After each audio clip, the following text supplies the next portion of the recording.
bom, quintos anos? Nós estamos nas revoltas do período colonial e hoje não podia ser diferente, a gente continua falando dessas revoltas porque elas são várias, aí depois nós vamos chegar nos exercícios.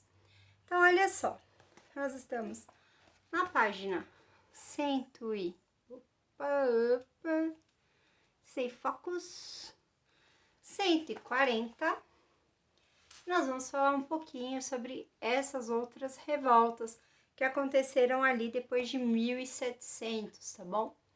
Primeira que a gente vai começar hoje a falar, ela aconteceu em 1720, ela foi a revolta conhecida como Felipe dos Santos ou Revolta de Vila Rica. O que você vai fazer? Lembra que do lado de cada quadrinho verde, eu pedi para vocês colocarem aqui estudar para a prova. Sim, as nossas provas estão chegando. Por isso, já deixa marcadinho, porque essas são informações que você precisa saber, tá bom? Então, olha lá, Revolta Felipe dos Santos ou Revolta de Vila Rica. Aconteceu em Minas Gerais. Por que aconteceu? Era o descontentamento dos mineradores com a criação das casas de fundição. Casa de fundição, gente, ela pega o metal, ela faz o aquecimento para tirar todas as impurezas ali. E aí, o que acontecia? Eu achava que eu pegava uma pedra, uma pepita de ouro, eu falava assim, essa pepita aqui tem 5 quilos.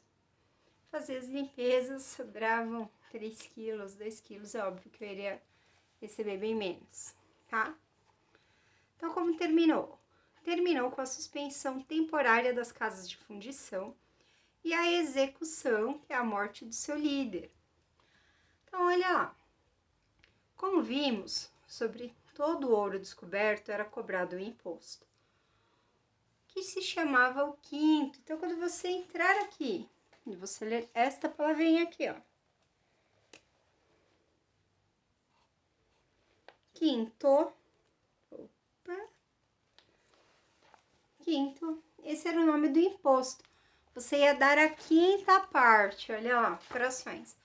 Peguei o meio inteiro, dividi por 5, a quinta parte era dada para o rei de Portugal, tá bom? Que se representava a quinta parte de todo o ouro encontrado. Até aquele momento, o imposto era cobrado em ouro, o que facilitava o contrabando e a sonegação de impostos. Lembra que a Pro falou até dos santinhos do pau oco e tudo mais, né? Então, quando as pepitas eram pequenas, o pessoal tentava esconder dentro da roupa, na boca, onde eles conseguissem, tá bom? Para evitar a sonegação, o governo criou as casas de fundição, nas quais, após ser derretido, o ouro seria transformado em pequenas barras e dessas barras seria retirada a quinta parte. Então, olha lá, quando a gente até vê lá no Silvio Santos que ele falou assim, eu vou para quem ganha na telecena vai receber em barras de ouro que valem mais do que dinheiro.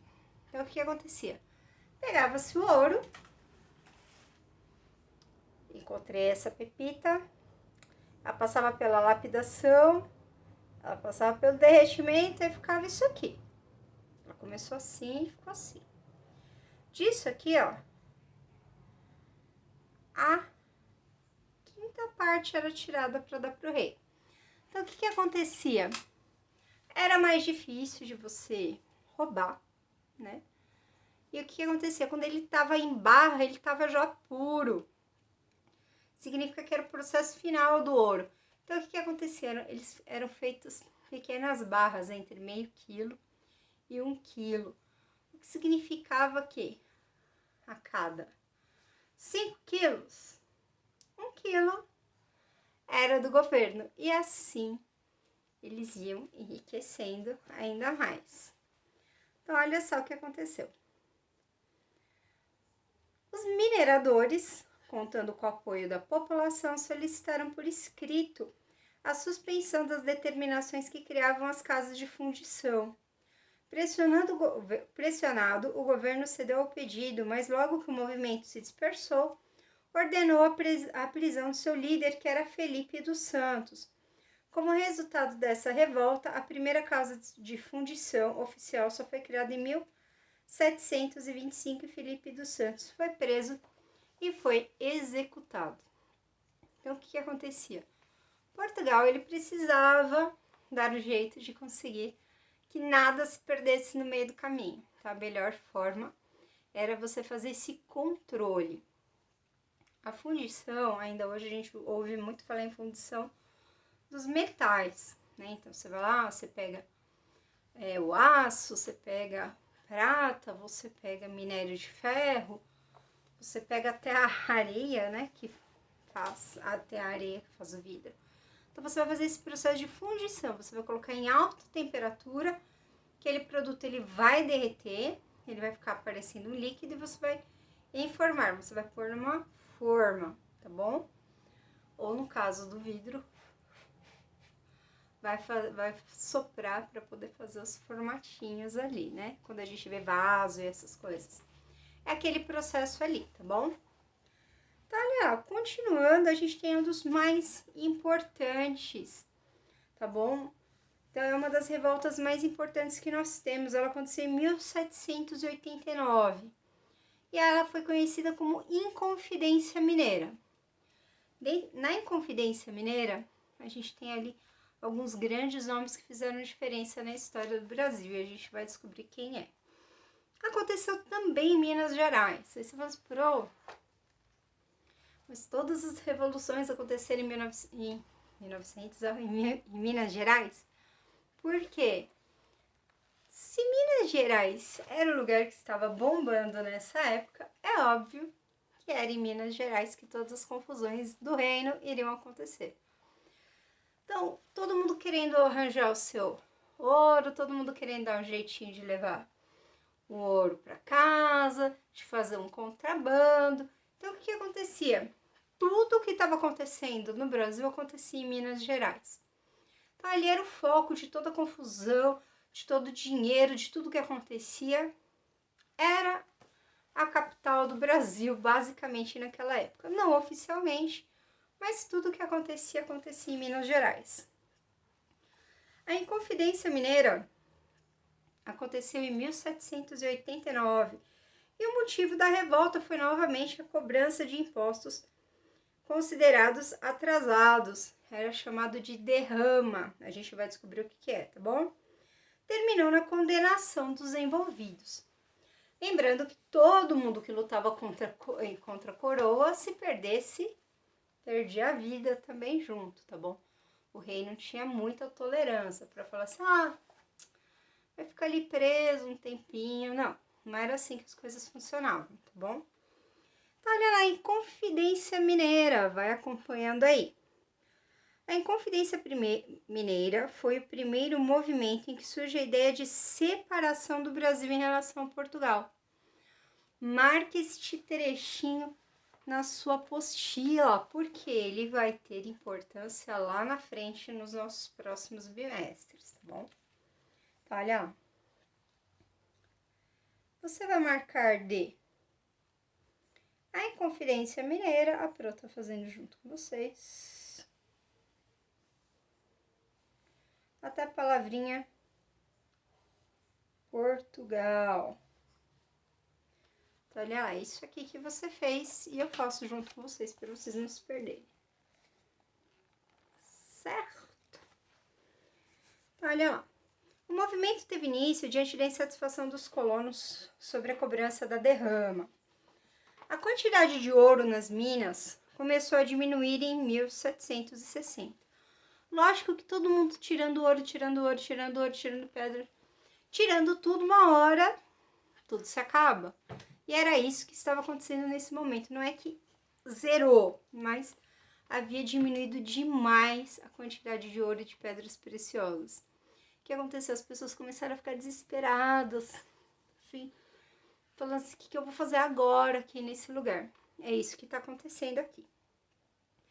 Com a diminuição do ouro, das pedras preciosas que aconteceu, diminuiu o quê? A arrecadação para os cofres portugueses. Significava que menos produto encontrado, menos ouro e menos dinheiro para o rei de Portugal. Então, o que acontecia? O pessoal não conseguia fazer a arrecadação do quinto. E aí o que acontecia? Se ele tinha ali o direito dele fazer as escavações, ele obrigatoriamente ele tinha que pagar um valor. Quem garante que ele não estava encontrando nada? Então o que acontecia? Ia entrando um processo de imposto como se ele estivesse devendo, mesmo que ele não tivesse encontrado nada, tá bom? Para voltar a ter os rendimentos anteriores, a coroa instituiu a derrama, que era a cobrança de impostos considerados atrasados. Diferentemente do quinto, que só era pago pelos mineradores, a derrama era cobrada de todos os colonos mineradores. Não. Que significa que se você era um cara simples do povo, você ia ter que pagar impostos assim como a pessoa que era super rica, que estava cheia de dinheiro, que estava podendo, não podendo tanto, né? Porque ela já estava entrando numa época de crise da mineração. O que acontecia? As pessoas comuns, elas começaram a ter que pagar impostos e elas não tinham de onde tirar esse dinheiro. E é aí que começa a Inconfidência Mineira. Nós viramos a nossa página, na página 141. Você tem a bandeirinha de Minas Gerais lá no topo. E a gente vai ver o que aconteceu agora. Os líderes do movimento decidiram que a revolta deveria ocorrer no dia da cobrança da derrama, pois acreditavam contar com o apoio de grande parte da população, também revoltada com essa cobrança. A intenção dos líderes era prender os representantes da coroa portuguesa e declararem independência do Brasil. Pega essa marca-texto linda, maravilhosa. Olha lá. A intenção dos líderes era prender os representantes da coroa e declararem independência do Brasil. Então, esse aqui é o primeiro movimento pró-independência do Brasil. Porém, antes do dia da cobrança, Joaquim Silvério dos Reis Marques Chinome denunciou o plano de revolta em troca de perdão de suas dívidas. Então, olha lá. Nós vamos descobrir quem é aqui, ó, Joaquim Silvério dos Reis. E vamos marcar aqui, ó. Denunciou o plano de revolta em troca do perdão de suas dívidas.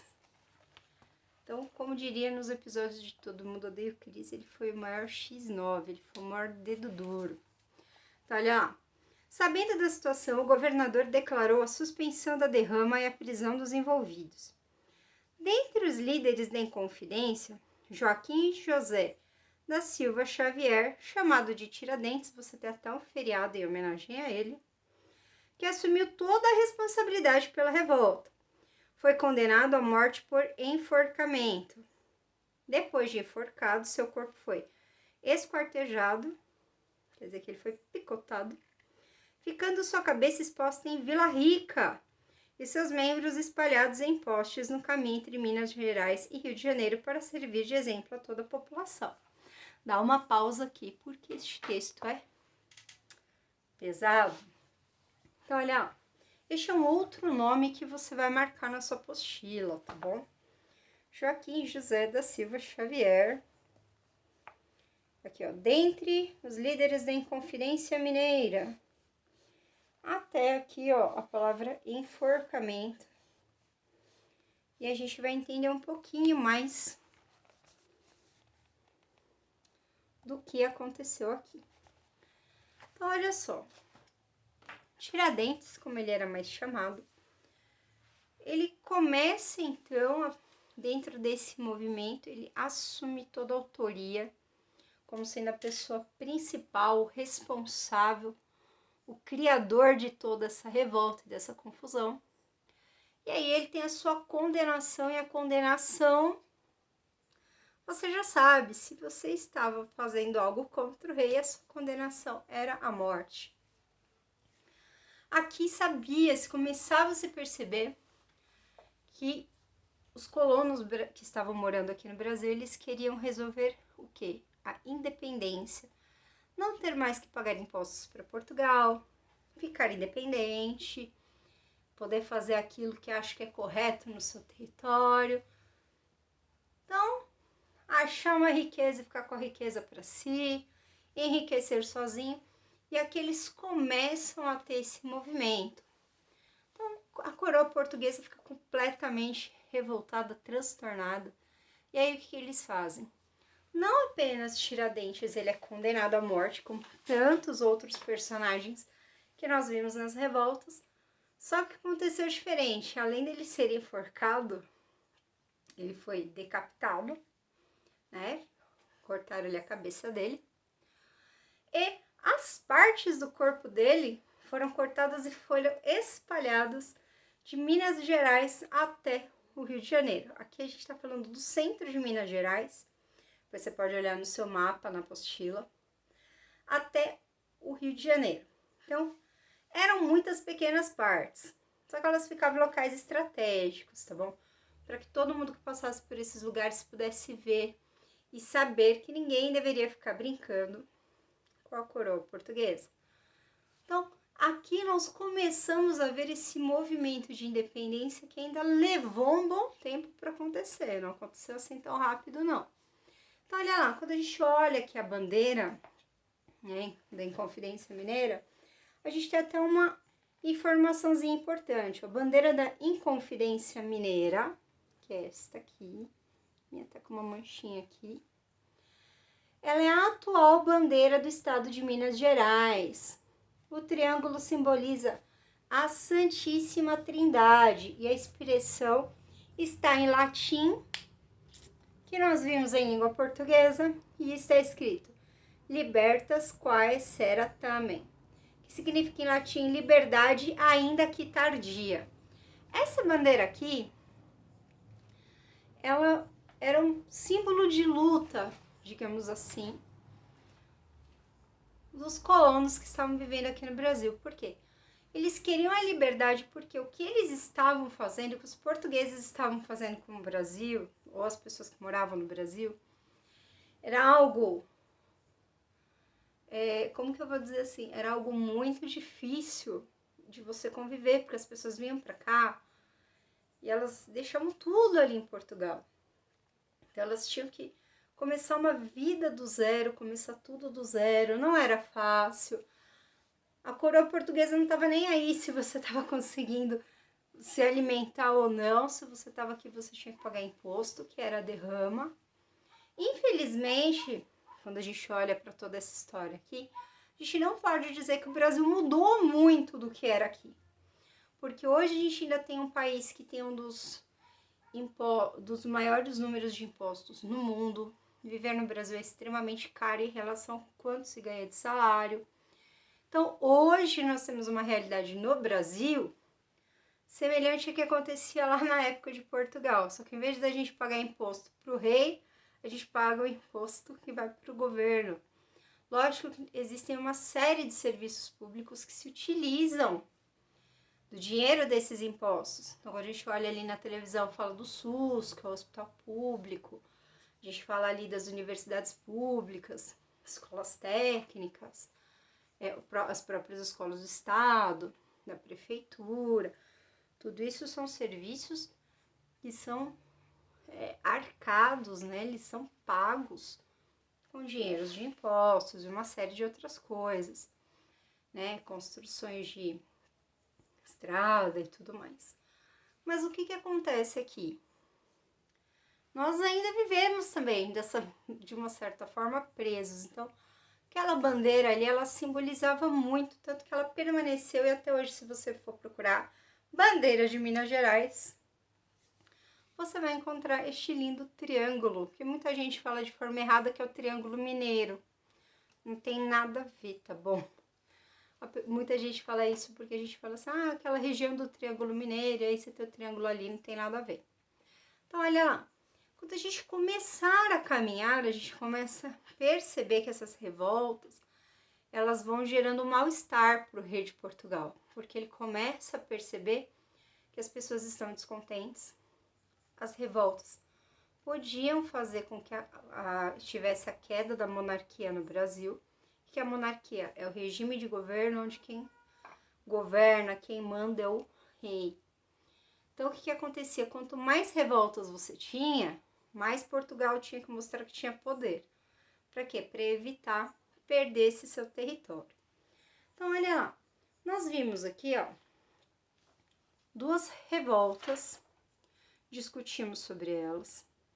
Nós vamos fazer os exercícios 6, 7, 8, 9, 10 e 11.